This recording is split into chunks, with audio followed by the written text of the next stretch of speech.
Welcome to Native Bidaské, Native News Online's weekly spotlight on the people making news and leading change in Indian country. This episode is brought to you by Indian Land Capital Company. Welcome to another episode of Native Bidaské. I'm Levi, Rickert, editor of Native News Online. And recently, Native News Online published a two-part story dealing with 9 little girls. And it actually is about the situation in Indian boarding schools in the Dakotas. And with us today is our senior reporter, Jenna Kunze, who has done extensive work for Native News Online as it relates to Indian boarding school coverage during the last couple of years. And so, Jenna, how are you doing? I'm good. How are you, Levi? I'm well, and we kind of are. This Bidaské is a little different format in that it's more like an inside our newsroom, and so we wanted to do this separate Bidaské because I know you have put a lot of time and effort into this two-part story, and it's long, but it's very intense, and I'd like to really have our readers and our viewers understand more and more about the 9 little girls. And can you kind of give us the context of what the story was about? Yeah, I've been reporting for more than a year, closer to 2 years, in a more casual way of when I had first heard about it and filed for certain documents from the state of South Dakota, and then on the ground reporting began a year ago, and we just published this past weekend. So the overview is that there are these 9 sisters, the Charbonnet sisters, who from the state of North Dakota that went to boarding school in South Dakota in the 50s and 60s.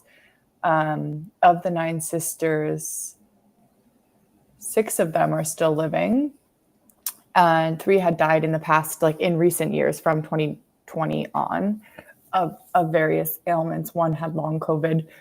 But these sisters were abused at boarding school. All of them were sexually abused at boarding school at St. Marty's boarding school in South Dakota, where they went as children, and were part of a larger movement of lawsuits brought against the diocese that ran the boarding school and also the Catholic Church to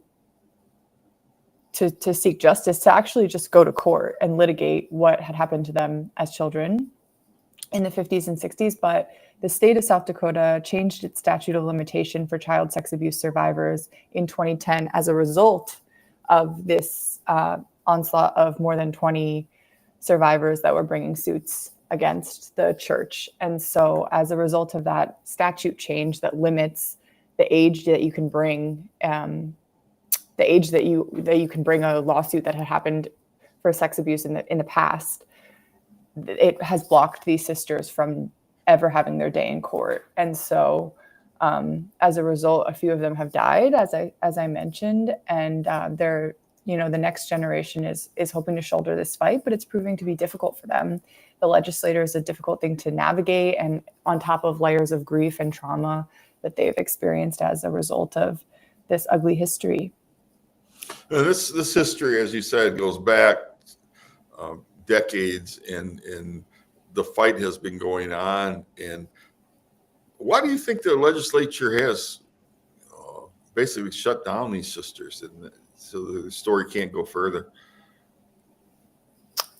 Well, I don't know if I can speculate on why the legislator has done that, but basically, according to legislative testimony, of which there are years of, since 2010, since this statute change, the sisters have worked with lawyers, including one of whom is their cousin, to bring new legislation to either reverse this statute back to its prior form or to create a look-back window.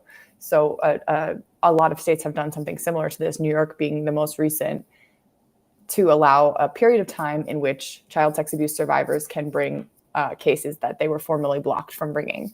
And so the legislator, though, year after year of more than a decade of bringing this revision to the statute to reverse what had happened in 2010, voted against it. And it seems from legislative testimony that they were pretty convinced by attorneys from the Catholic Church that that this would create chaos. A look-back window would create chaos. It would be too expensive for the church to pay out this, these reparations essentially for kids that were abused at the boarding school. And also, there was a lot of racial profiling tactics of like these women and other survivors were simply reaching for the black brass ring is one of the quotes I heard more than once in these testimonies from the attorney for the church, and that illegitimizing basically the experience of these kids. Yeah, and I think we know it doesn't just apply to Native Americans. The church overall has a very, very dark history when it comes to sexual abuse. You saw it in Philadelphia, in Boston, and this was, the fact that it deals with Native Americans, to us here at Native News, obviously we really care about these stories and want the stories to be told. Spending as much time, is this one of the longest stories you've ever had to research or have worked on? I think so, yeah. And Jenna, as far as the and you have done hundreds of stories on Indian boarding schools. Does this one stick out as one of the most profound, or really something that you think about often?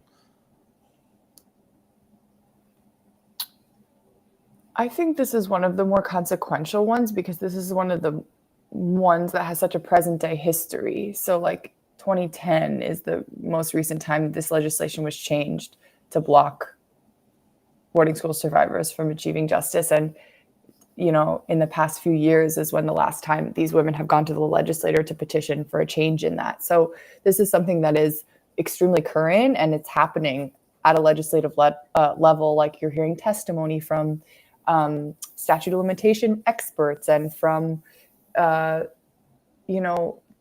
both Republicans and Democrats, both Native and non-Native members of the Senate and the House testifying about this history and what should become of survivors that want to seek justice. So for that reason, yeah, I think it has a different ring to it than some of the other boarding school stories I've worked on. And because it's ongoing, these women have not yet had their day in court, even just their day in court, And so with those who remain, because you mentioned a couple of sisters that passed away in recent years, and the fight continues. What would be the best results of? In obviously with Native News, we love to have stories have impact. What would you like to see happen as a result of your reporting and the stories? Well, something that one of the living sisters, Mary Lou Byron, who lives here in Seattle or outside of Seattle, she lives in Washington State where I am right now, who's 80, she has made clear, and her sisters, I've heard the same through past testimonies, that they're not looking for a payout. They're simply looking for recognition from the church that this is what happened and an apology that this is what happened. So I would say that whatever their justice looks like, similar to what Michelle has said in which is the title, I think the subtitle of the part 2 of the series, which really part 2 takes a look at the next generation and how they're shouldering this fight. And Michelle, who's in her 50s, she's the second cousin rather. Her father was cousins with these sisters. She says their justice would look like their justice would look like my justice. And I think the same, their justice would be my justice. And I think that I can agree with that as well. Like whatever they see as justice, I see as justice. And if they say it's simple recognition and apology from the church, then that would be the best outcome that I could hope for as well. Mm-hmm. So they're not looking for any monetary compensation, reparation. They're not looking necessarily for former priests to go to jail or anything. It's just more. Well, a lot of them aren't even living anymore. Yeah, they're looking for recognition, and then also a change in the statute to allow these cases to be litigated in the court of law rather than by politicians who maybe don't even know the history of Indian boarding school in their state or in their country. And one of the former lawmakers in the story was as I recall, you had the quote similar to South Dakota, in essence, has become a state for pedophiles. A great state for pedophiles. Yeah. Yeah. Can you talk about that? Because that really stuck with me when I read the story. Yeah, that was Steve Hickey, Republican member of the House and also a pastor. He said, yeah, South Dakota is moving swiftly in the opposite direction of other states. And Marcy Hamilton, who is an expert on statute of limitations laws and child sex abuse laws specifically throughout the United States, she testified to the legislature at least 2 times over the past 10 years in defense of these women and other victims. And yeah, their position is that South Dakota has become a great state for pedophiles because these victims aren't able to bring lawsuits against them. And so while other states are moving in the direction of creating look-back windows or elongating their statute of limitations from the time of discovery, as they say. So when a person is old enough, I think the average age that Marcy says that a person can become aware of that they were sexually abused as a child is in their 50s. It's much later in their life than maybe you would expect as just a layman coming to this story. And so that complicates things as well for this story. And I think that is what Steve Hickey and Marcy Hamilton are referring to when they say that that South Dakota is moving swiftly in the opposite direction and has become a great state for pedophiles to get off free in instances like this one. Yeah, I mean, I tell you, of course, I live in Michigan and you live in New York City. I tell you one thing, I wouldn't want my state to be known as a great state for pedophiles to live. And hopefully the state lawmakers out there will take notice. And certainly as the publisher of Native News, that's one of the reasons we published this story. And hey, tell me about the family now. How are they?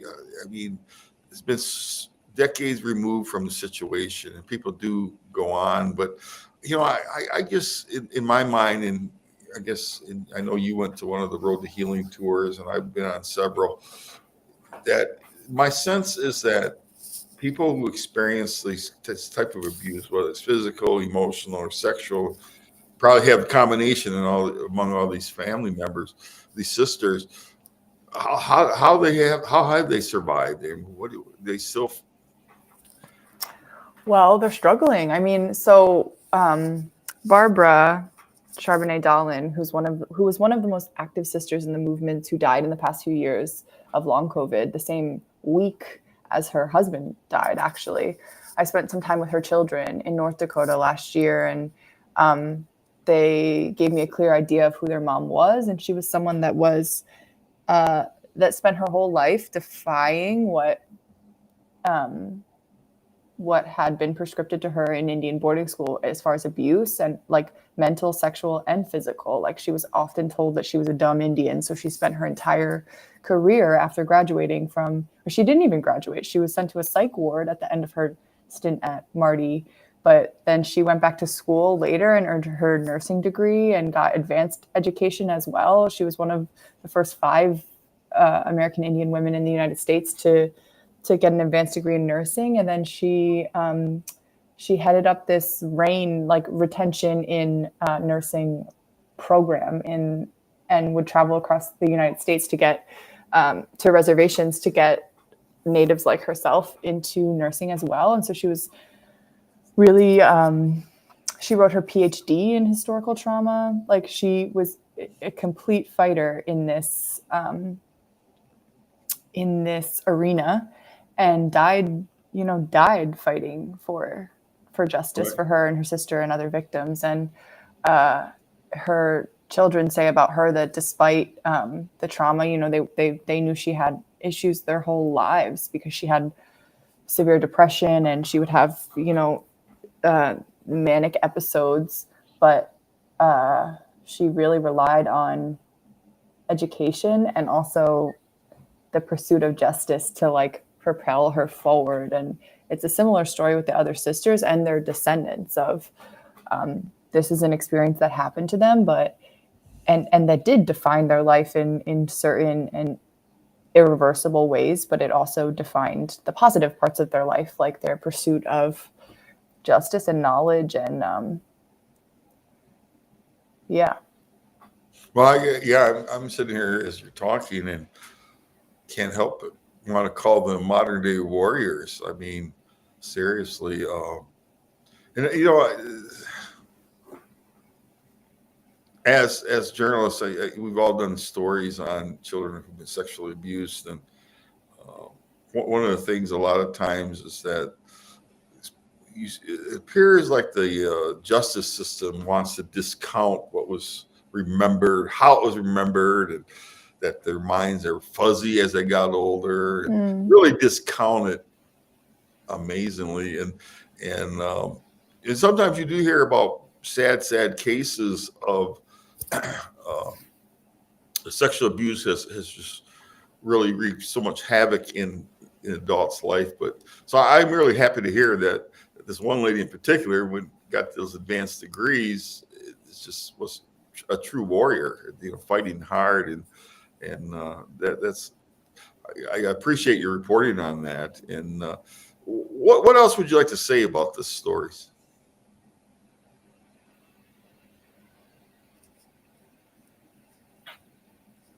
Just that I hope people read them. I hope they're read widely, and I hope they're read by lawmakers in South Dakota and in other states as well that maybe aren't familiar.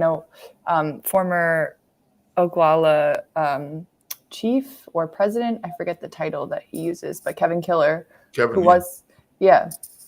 who introduced this legislation for several years and running, talks about how a lot of the struggle within the House and the different committees that were dealing with this bill year after year is that they just didn't know the basic history of Indian boarding schools. So it was like a matter of educating them on that, and then also educating them on sexual abuse and the history, and statute of limitation law and what it means from the point of discovery to when someone brings a lawsuit. And so I think that it's important for lawmakers that are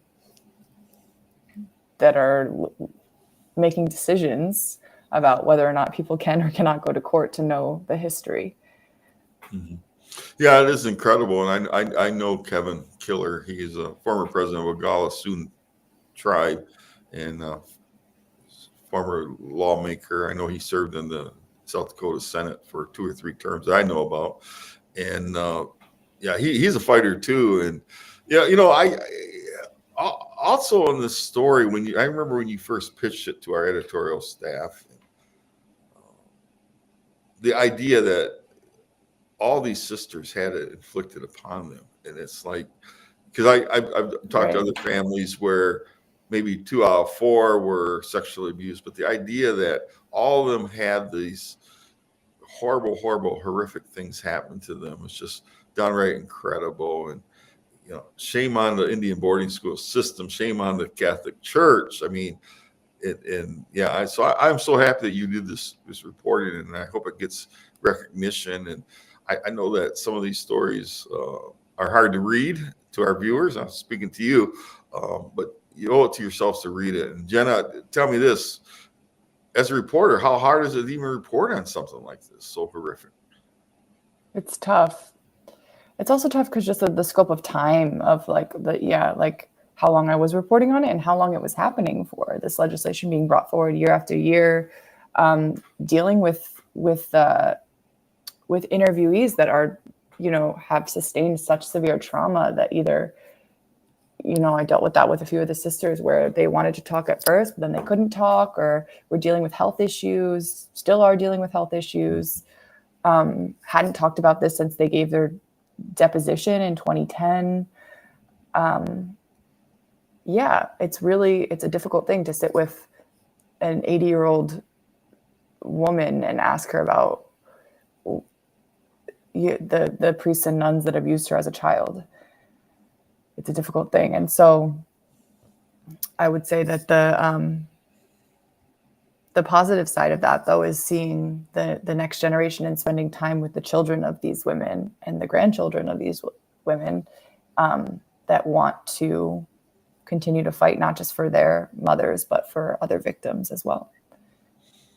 And I think that's the key. And whereas in South Dakota, the Indian boarding school era is gone, there's still substantial abuse in the foster system, and there is a connection. There's a that you can go back through, and boarding schools and foster care and even adoptions of Native kids. And we at Native News Online obviously respect the lives of Native children. I tell you, it's and I'm hoping others do too. We're not the only ones that care about our kids, but this work is very important. And Jenna, as a journalist, there's been this transition really into, and we didn't invent it here at Native News, but the solutions journalism. You're really a subscriber to that, aren't you? Can you tell our viewers what solutions journalism is all about?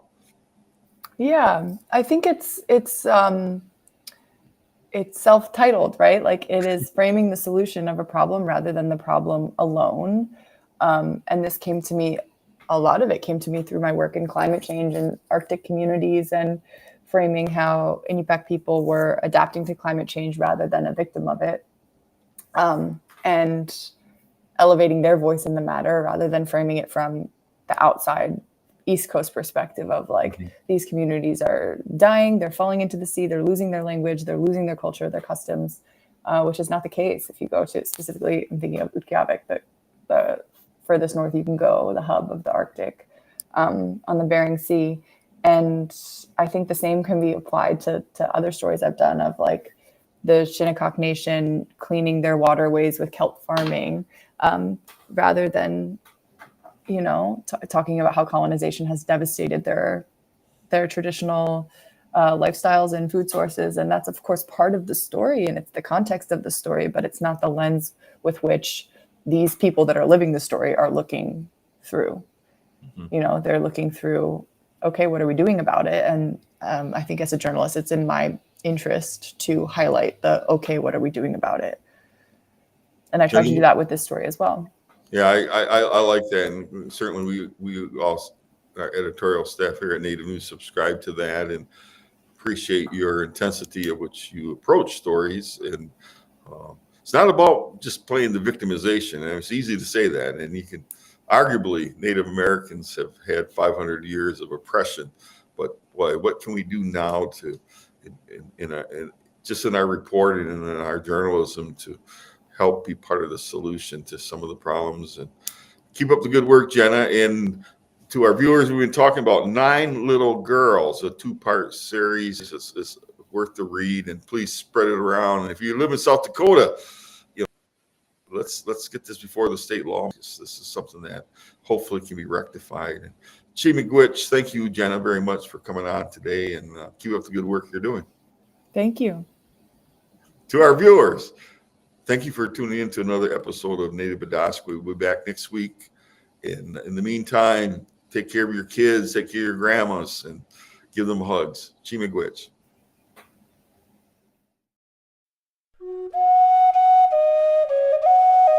If you appreciate what we do here at Native News Online, we invite you to donate to support our continued work covering Indian country. You can scan this code with your smartphone or go to the link located below this video to donate today. We greatly appreciate your support. Please be sure to subscribe to our YouTube channel and follow us on Twitter, Facebook, and Instagram. And be sure to scan this code or go to the link below to subscribe to our newsletter. Thank you for joining us today, and please be sure to join us again next week for another episode of Native Bidaské. Chi Miigwech.